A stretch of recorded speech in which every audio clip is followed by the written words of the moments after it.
Bonsoir à tous et bienvenue au journal de ce samedi 29 mars 2025. Les titres.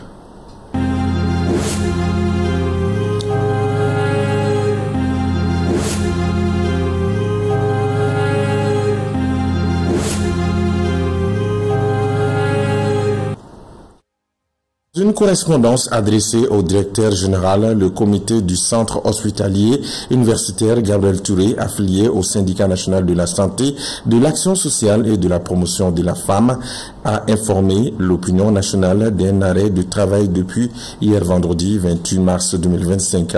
Cet arrêt de travail fait suite à l'arrestation et à l'incarcération jugée irrégulière du professeur Boulaye M. Samaké. Le loi débatté pour les détails. Le personnel du SUAS Gabriel Touré est en arrêt de travail depuis vendredi 28 mars 2025. Il est relatif à l'arrestation et l'incarcération irrégulière du professeur Boulaye M. Samaké, un agent du centre hospitalier. Un litige foncier serait à la base de cette incarcération du professeur Samaké. Il est placé sous mandat de dépôt depuis lundi dernier. Les syndicats conditionnent la reprise du travail à la libération l'agent incarcéré. Selon la correspondance, cet arrêt de travail concerne les nouvelles admissions. Aussi, les syndicats rassurent que toutes les mesures nécessaires sont prises pour le respect des dispositions réglementaires afin d'assurer la continuité des prestations essentielles au bénéfice des patients, en l'occurrence la prise en charge des malades hospitalisés. Enseignement catholique du Mali, les diocèses en grève illimitée dès le mardi prochain. Évidemment, une grève illimitée prévue à partir du 1er avril 2025 a été annoncée par le syndicat des travailleurs de l'enseignement catholique du Mali dans tous les diocèses du pays. Dans son préavis de grève, les raisons de ce mouvement ont été détaillées, soulignant plusieurs revendications non satisfaites. Toutefois, le syndicat reste ouvert à la recherche d'un compromis avec l'administration avant la date prévue. Pour en savoir plus, écoutons le secrétaire général du syndicat des travailleurs de l'enseignement catholique du Mali au micro de Diakité Lassine. Dans cette situation, il faut retenir essentiellement le retard de salaire qui est à 3 mois dans certains diocèses. Dans d'autres diocèses, nous sommes à 2 mois de retard de salaire. En plus de cette situation, il faut ajouter également le retard dans le paiement des allocations familiales. Donc, dans certains diocèses, il faut compter 30 mois, d'autres sont à 9 mois de retard. Et également le retard dans le paiement de l'ouverture des droits à l'AMO. Donc il faut compter 3 ans pour certains de nos camarades. D'autres, depuis qu'ils ont été embauchés, ils n'ont jamais bénéficié de leurs droits à l'AMO pendant que c'est prélevé chaque fin de mois sur leur salaire. Donc, dans certains diocèses, nous avons des militants qui sont à 4 ans de retard dans la perception de leurs droits à l'AMO. Voilà, donc compte tenu de toutes ces difficultés, jusqu'à tout récemment, jusqu'au début de ces congés de Pâques, donc nous continuons à dispenser les cours. Ça, c'est pour le bien des enfants que nous encadrons. Donc nous faisons violence sur nous-mêmes pour continuer à dispenser les cours. Mais maintenant, nous pensons que vraiment, il est grand temps. On n'a plus les ressources nécessaires pour accompagner notre employeur. Vraiment, trop c'est trop, comme on dit. Donc après 2 mois, 3 mois sans salaire, vous voyez, on n'a plus les ressources nécessaires pour vraiment effectuer le déplacement sur le lieu de travail. Et c'est ce qui motive essentiellement cette grève. Donc les préavis, c'est illimité, c'est jusqu'au paiement effectif des salaires de janvier et février au mois. C'est valable pratiquement pour tous les diocèses, à part le diocèse de Caille qui n'est pas encore en grève. Sinon, tous les autres diocèses iront en grève. Parce qu'au niveau de Caille, la situation est en voie de règlement. Mais je pense que malgré que la situation est gérée, donc par solidarité pour les autres camarades, donc la grève, elle est nationale.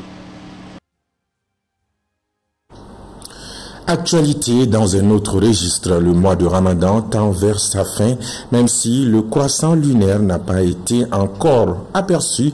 Les fidèles musulmans sont déjà prêts à accueillir la fête de l'Aïd el-Fitr. En ce dernier virage de la dite fête, le grand marché de Bamako est bondé de monde et les marchandages se font dans une ambiance très agréable. C'est le constat fait par nos reporters Moussako et Mantela Ouattara. À quelques heures de la fin du mois de Ramadan, les Bamakois sont à pied d'œuvre pour les préparatifs de la fête. Et le grand marché de la capitale reste le lieu le plus convoité par les acheteurs, vendeurs et voire des bandits voleurs en cette veille de fête de l'Aïd el-Fitr. Des embouteillages partout, piétons et motocyclistes se jouent des coudes pour se frayer un chemin dans un vacarme surtout. Les étables, les boutiques et même les trottoirs sont jonchés d'articles et n'attendent que preneurs.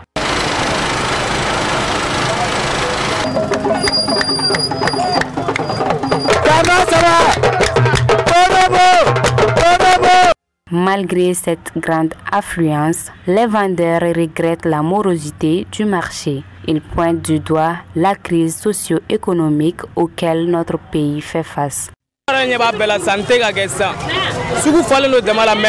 Constatez par vous-même, il n'y a pas de marché maintenant. Il y a du monde dans le marché mais pas d'acheteurs. Parfois, on peut rester du matin jusqu'au soir sans rien vendre.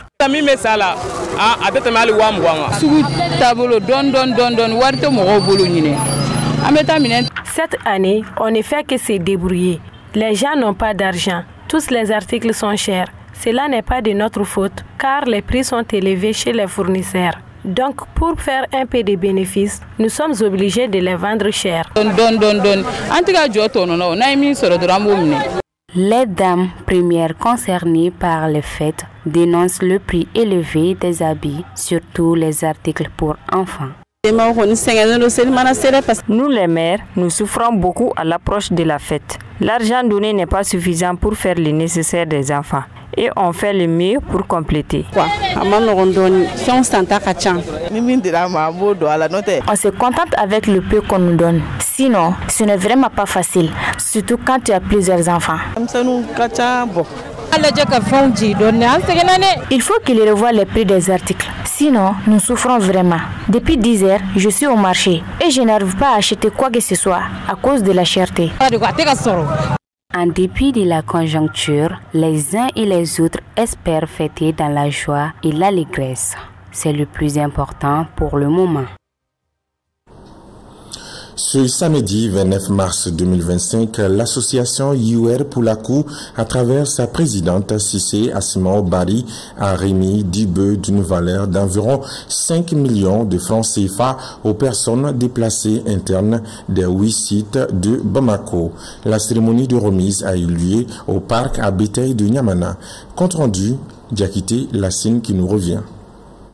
Cette remise de bœufs vise à soutenir les personnes déplacées internes en cette veille de fête. Ces bœufs ont été obtenus par IUR Poulakou grâce au soutien de plusieurs personnes de bonne volonté. Depuis ça fait 6 ans qu'on est dans ces œuvres sociales. Donc depuis que notre centre, le centre du Mali, Mopti, a connu de déplacement depuis très longtemps, depuis 2018. Donc nous aussi qui sommes les natifs de la région, on s'est donné la main, on dit qu'on ne va pas rester à l'écart. Le problème, c'est un problème que tout le monde doit faire quelque chose. Chaque année, on se réveille, on se lève, on se donne la main avec la contribution des généreux donataires tels que Boubacar Yata Saïdi Demba de Sokura, que Wad Motors, qui est mon soutien principal, et Diallo Imadel Mamoudou Diallo, et plein d'autres. Lors de cette remise symbolique, la présidente de l'association a exprimé son soutien aux déplacés tout en lançant un appel aux autorités pour trouver des solutions durables aux conflits persistants dans le nord et le centre du pays. Elle a insisté sur l'importance du retour aux déplacés dans leur foyer. On demande au bon Dieu que le retour soit vite fait, mais C'est ça notre souhait quand même. On ne souhaite pas que l'année prochaine nous trouve ici à cause de ces trucs-là. Et dire aux autorités maliennes aussi, ce n'est pas le don. Il faut tout faire pour que les personnes puissent retrouver leur village, leur ville d'origine. C'est ça notre souhait. Ce n'est pas le don qui est important, mais c'est leur retour qui est plus important pour nous. Le don là, on en a assez fait. Maintenant, ce que nous souhaiterons même, qu'ils puissent retourner dans leur village. Cette action s'inscrit dans le cadre des initiatives de l'association Iwereplaku pour venir en aide aux personnes vulnérables et à soutenir la paix et la réconciliation nationale. Aïd el-Fitr au Mali, les tontines de viande, traditions et préoccupations sanitaires. En effet, à la veille de l'Aïd el-Fitr, qui marque la fin du mois de Ramadan, les fidèles musulmans se rassemblent autour d'une tradition bien incarcérée. Il s'agit des tontines de bœufs, des collectes spontanées entre voisins, amis, collègues et membres de la famille permettent de réunir des fonds pour l'achat de bœufs qui sont abattus pour les festivités. Cette belle initiative comporte aussi des risques sanitaires. Notre équipe de reportage, dirigée par Keita Gabriel, a fait le tour de la ville pour s'imprégner des conditions d'abattage de ces bœufs. À travers Bamako, on ne peut que s'empêcher de constater des groupes d'individus autour des bœufs. Cette initiative permet à chacun d'avoir de la viande pour la fête. Cette pratique dépasse le simple aspect financier. Elle renforce également les liens sociaux et communautaires. Donc ici au groupe Renouveau, c'est la bonne tradition. Chaque année, à l'approche des fêtes, vraiment, c'est un moment de communion. Et plus particulièrement pendant la fête de Ramadan. Donc nous faisons des cotisations avec l'appui aussi de la direction. Donc pour l'abattage des bœufs. Et cette année encore, nous remercions le bon Dieu. En 2025, nous sommes là pour l'abattage des bœufs. Et maintenant, pour le personnel. Parce que ce n'est pas seulement l'idée de la viande, c'est l'idée de la communion, de la cohésion. Et c'est un moment de partage. Vous voyez ici dans la cour, tout le monde est là. Donc c'est un moment de convivialité et vraiment c'est un moment de partage et de bénédiction. Donc aujourd'hui, nous sommes là dans ce cadre. Nous sommes très contents aujourd'hui de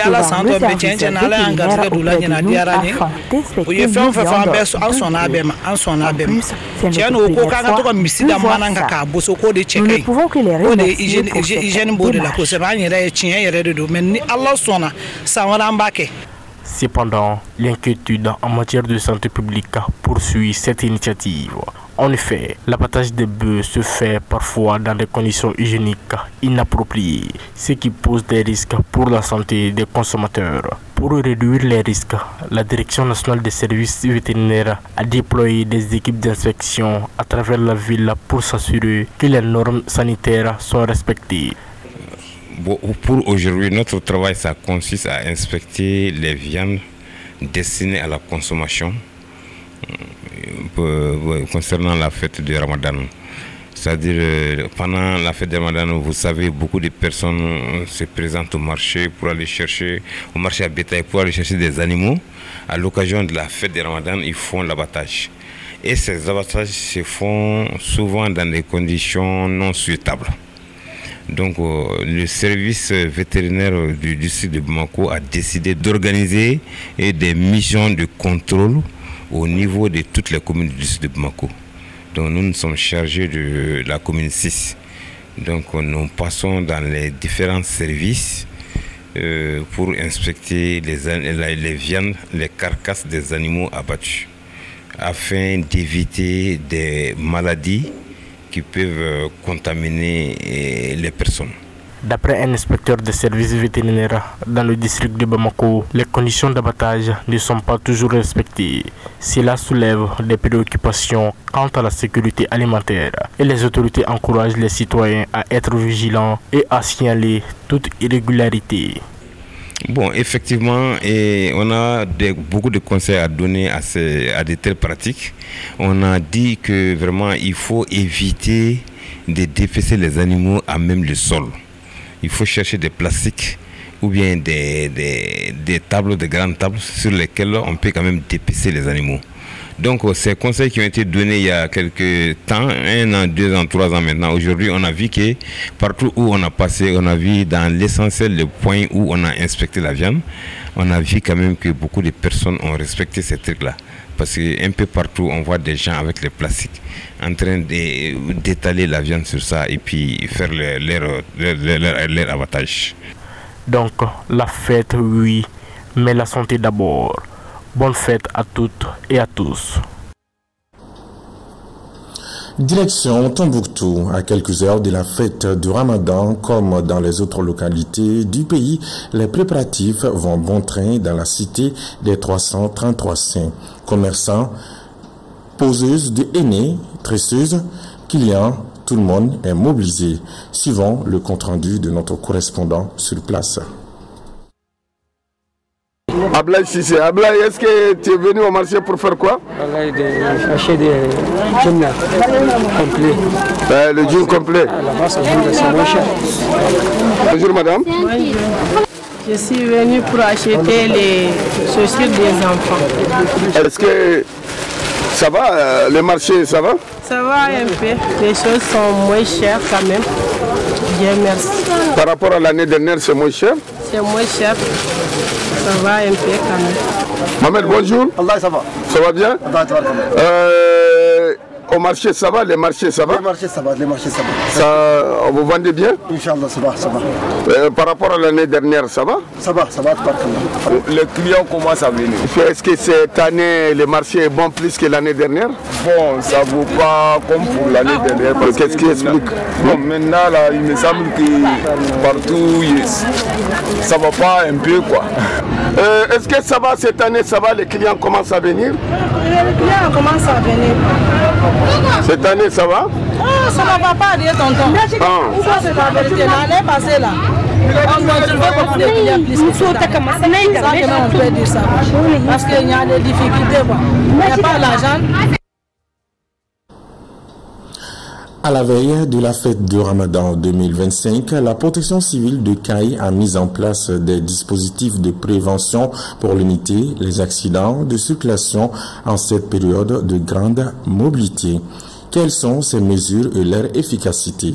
Michel Yao, notre correspondant depuis Caille, a recueilli les explications du premier responsable de la protection civile de Caille. Suivant. Vous savez, les périodes d'avant et de fête et d'après-fête, nous constatons beaucoup de mouvements de la population par rapport à cette fête-là. C'est-à-dire, au cours de ces mouvements, il peut y avoir beaucoup de cas de négligence et surtout des situations qu'on ne souhaite pas que ça arrive. Pour essayer de minimiser ces situations-là, la protection civile prend des dispositions en amont. Et il s'agit surtout, quand on parle de, si je prends la ville de Caille, les points d'accidentogène où nous serons proches de la population, on va mettre les dispositifs sur place. Que ce soit à Caïba où il y aura un engin VSAB, communément appelé ambulance, et à Kaindi, il y a un rond-point vraiment où il y aura également un engin là-bas. Quelle est l'importance de faire déplacer ces engins de notre base pour aller au niveau de ce rond-point? C'est afin que ces engins et les secours puissent intervenir de façon très rapide, et cela permettra vraiment de réduire considérablement le délai d'intervention et de surcroît, comme conséquence, sauver des vies et voire atténuer les effets par rapport à l'accident, que ce soit les blessures et tout ce qui s'ensuit. Et en plus de ça, nous travaillons avec l'ANASER. Il y a un protocole d'accord établi entre la Direction générale de la protection civile et la Direction générale de l'ANASER, où nous allons faire des séances de sensibilisation au bord des cars de transport. C'est ce qui me fait à cette session d'information sur Renouveau Télé, l'atelier totalement vôtre. Merci à vous de l'avoir suivi avec attention. Excellente soirée à tous et par anticipation, nous vous souhaitons une très bonne fête de l'Aïd El-Fitr. Bonsoir.